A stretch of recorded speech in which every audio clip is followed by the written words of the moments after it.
Assalamualaikum warahmatullahi wabarakatuh. Sampai berjumpa lagi di materi kuliah Teknik Pondasi. Materi yang akan kita bahas kali ini yaitu pondasi tiang pancang pada tanah kohesif. Jadi sebelumnya sudah kita pelajari untuk pondasi tiang pancang pada tanah granuler. Sekarang akan kita pelajari bagaimana cara menghitung kapasitas tiang atau pile capacity pada tanah kohesif.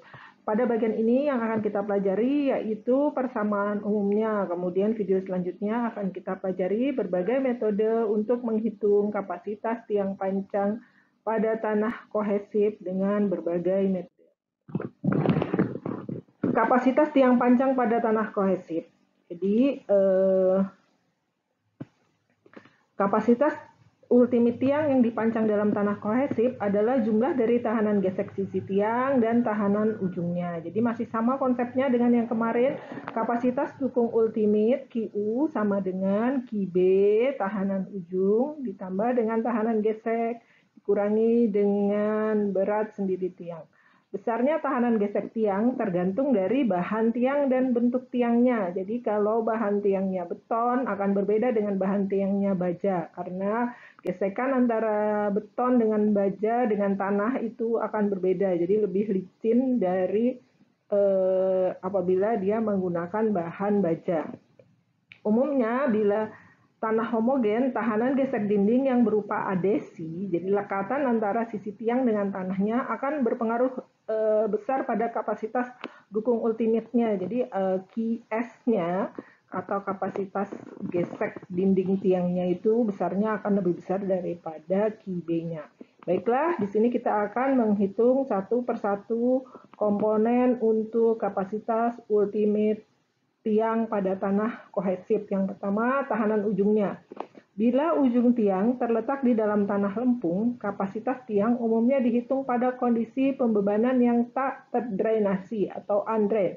Bedanya dengan pada tanah granuler, kalau tanah granuler selalu dihitung dalam kondisi drain atau airnya keluar terdrainasi, sehingga yang kita pakai adalah gamanya gama aksen. Kalau pada tanah lempung, kondisinya adalah kondisi tidak terdrainasi karena koefisien permeabilitasnya kecil.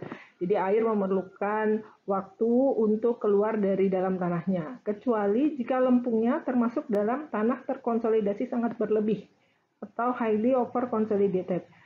Jika lempung dalam kondisi jenuh, maka sudut gesek internal lempungnya akan sama dengan 0. Oleh karena itu, sudut gesek antara sisi tiang dengan tanahnya atau delta juga akan sama dengan 0. Karena deltanya 0, maka NQ atau faktor kapasitas dukungnya sama dengan 1. Kemudian N gamanya sama dengan 0 dan NC-nya nanti kita ambil sama dengan 9. Oleh sebab itu, maka QB-nya tahanan ujung ultimate-nya AB dikali FB, di mana FB-nya kita ketahui besarnya sama dengan, jadi ini AB luas dasar dari tiangnya dikalikan dengan FB-nya. FB-nya adalah kohesi di bagian bawah dikalikan dengan NC ditambah dengan P tahanan tekanan vertikal efektif atau tekanan overburden sampai di bagian dasar tiang dikalikan dengan NQ tambah dengan 0,5 gamma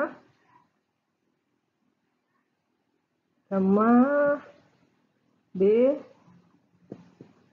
gamma D N gamma diameter tiang N gamma karena N gammanya sama dengan 0, kemudian NQ-nya sama dengan 1, sehingga nilai 0,5 gamma N gamma ini jadi 0. Kemudian sekarang untuk PB-nya tinggal CBNC.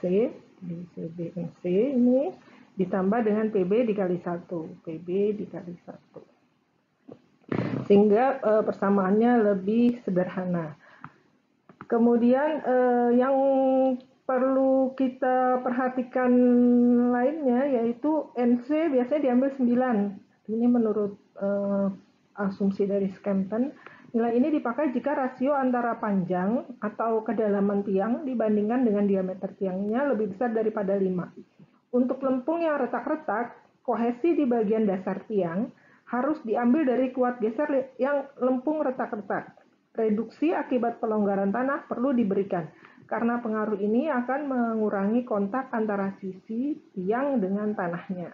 Jadi kalau lempungnya mengalami kembang susut yang besar akibat penyusutan, maka nanti tidak akan ada kontak antara dasar tiang dengan bagian tanah di bawahnya. Untuk tiang dalam lempung lunak sampai sedang, biasanya tahanan ujungnya tidak begitu besar, sehingga metode hitungan kapasitas dukung tiang pada tanah kohesif umumnya ditujukan untuk menentukan tahanan gesek tiangnya. Jadi pada tanah kohesif, QS-nya ini akan lebih besar daripada QB.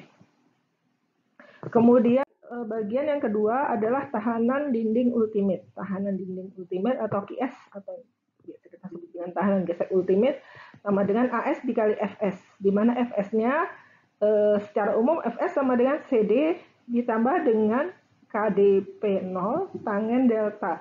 Karena sudut gesek internalnya sama dengan 0, maka KDP 0 tangen deltanya sama dengan 0, sehingga yang menyisakan hanya kohesinya. Di sini sebenarnya adalah adesi, artinya gesek lekatan antara dinding tiang dengan tanahnya, di mana adesi ini sama dengan faktor adesi atau alfa dikalikan dengan kohesinya, kohesi tak terdrainasinya. Jadi alfa ini nanti merupakan besarnya merupakan fungsi dari CU. Nanti ada beberapa grafik yang bisa kita gunakan untuk menghitung alfanya. Kemudian apabila dindingnya meruncing, tiangnya meruncing, jadi kadang-kadang tiang dibuat meruncing agar lebih mudah memancangnya ke dalam tanah, maka pada QS harus kita berikan faktor karena tiang yang meruncing dikalikan dengan alfa kali CU dikalikan dengan AS. Beberapa hal yang perlu diperhatikan, jika kuat geser lempung bertambah dengan kedalaman, maka nilai kohesinya tak terdrainasinya diambil rata-rata dari sepanjang tiang. Jadi kadang-kadang kohesi tak terdrainasinya dari atas ke bawah itu semakin lama semakin besar. Oleh karena itu kita gunakan kohesi rata-rata. Tapi bila tanah terdiri dari tanahnya masih sama, lempung semua, jadi dalam satu tiang melewati beberapa lapisan lempung, tapi lapisan lempungnya mempunyai konsistensi yang berbeda-beda. Jadi misalnya di bagian atas konsistensinya lunak, di bagian tengah konsistensinya sedang, di bagian bawah konsistensinya keras. Maka yang kita gunakan untuk menghitung tahanan geseknya yaitu kita hitung per lapisan saja, karena nanti alfanya ini akan berbeda-beda kalau CU-nya berbeda-beda. Kemudian untuk tiang yang dipancang pada tanah lempung yang mudah susut, tiang harus dibebaskan dari pengaruh kembang susut tanah. Untuk tiang beton dengan tabung luar yang ditarik, jadi untuk tiang yang cast in place atau yang dicetak di tempat, pada saat tabung betonnya dicor dan kemudian dipadatkan dan tabungnya kemudian ditarik, maka akan terjadi pemadatan tambahan, sehingga faktor adesinya, jadi alfanya gesekan antara dindingnya dengan tanah diambil kira-kira seperti faktor adesi beton pracetak. Pada lempung kaku dan lempung lunak, pemadatan beton yang diikuti dengan penarikan tabung pancang dapat mengakibatkan pembesaran sisi tiang. Oleh karena itu, jika pembesaran dapat diketahui, tahanan gesek sisi tiang dapat dihitung menurut dinding yang sudah membesar ini. Jadi pada tanah lempung yang lunak, jika dia metode pemancangannya menggunakan casing, kemudian pada saat pengecoran setelah pengecoran selesai casingnya diangkat, sehingga karena tanah di sekitarnya lunak kemudian dipadatkan, maka dinding dari tiangnya akan membesar. Kalau dinding tiangnya membesar, tentunya selimut tiangnya akan bertambah. Oleh karena itu, kalau bisa dihitung berapa pembesarannya, maka kita bisa menghitung tahanan selimut tiang berdasarkan dinding yang sudah membesar tersebut. Itu adalah pendahuluan untuk materi kapasitas dukung tiang pada tanah kohesif. Selanjutnya akan kita pelajari beberapa metode yang biasa digunakan untuk menghitung kapasitas dukung tiang pada tanah kohesif, seperti metode alpha, metode lambda, kemudian metode Tomlinson, metode US Army Corps, dan sebagainya. Untuk materi ini saya akhiri. Assalamualaikum warahmatullahi wabarakatuh.